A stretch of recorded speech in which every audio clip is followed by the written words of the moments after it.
Nigel Farage, UKIP leader. Obviously a great deal happening here in the European Council. David Cameron is trying to get a deal for the UK. He hasn't achieved it as yet. You yourself have said that you feel that any agreement that will be reached would be pitiful. Is that still the way you're thinking? And is there any conclusion that could be reached from this Council that would please you?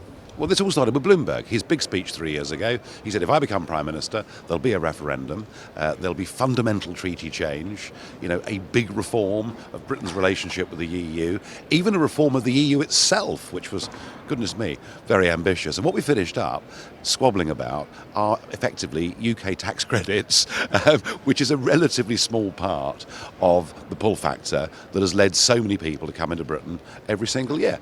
So look, had he got a veto for the British Parliament over EU law and some control of our borders back, I'd have said congratulations, well done. He hasn't even tried to do that. So, yeah, I think this deal is pretty pitiful. However, I must say, I take the view there will be an agreement today. I think for him to go home without an agreement of any kind at all, despite these relatively modest demands, virtually guarantee a Brexit.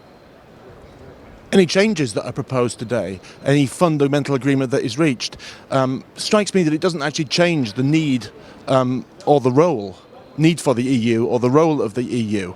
Now, the EU is a multilateral organisation, not unlike NATO, not unlike the Commonwealth, which you've said that you'd be willing to work with. Don't you feel that on the basis of a multilateral organisation, so much of it is all about compromise? And why does the UK have the right to demand seemingly so much more than any other member? Well, there is no comparison between the European Union and NATO or all the other organisations, because what happens in all those other organisations is you sit round as sovereign countries and you agree to do things. What actually happens in this process is you as sovereign states increasingly give away the ability to make law and make decisions to other people, who then pass it back to you to decide on, and very, very few of which over you have a veto. So it's a very, very different process. I mean, I'm pro-international cooperation, but I'm not pro the assimilation of power in Brussels, particularly in the European Commission. The unelected bureaucracy who've got the sole right to propose legislation and to propose the reform of legislation.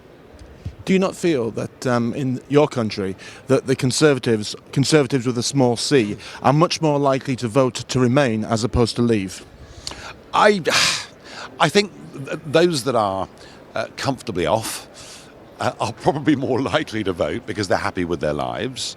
But I think what's really interesting about the Leave vote is we keep thinking that somehow there's a big split in the Conservative Party and there's UKIP, and they're that is the anti-EU vote, and that somehow the Labour Party now and the trade union movement now support the European Union project. Well, the truth of it is, actually, there are a lot of people on the left of British politics that feel very uncomfortable about the democratic aspects of this organisation, about the way Greece, for example, has been treated. And, what I'm trying to do in this referendum, I'm trying to bring together people from across the political spectrum who may disagree very strongly on aspects of domestic policy, but who will share a platform with me and with others to say, look, this is a big, once-in-a-lifetime decision. We will go on being friendly with Europe, we will go on trading with Europe, we will go on being good neighbours, but we'll govern ourselves and choose a global future.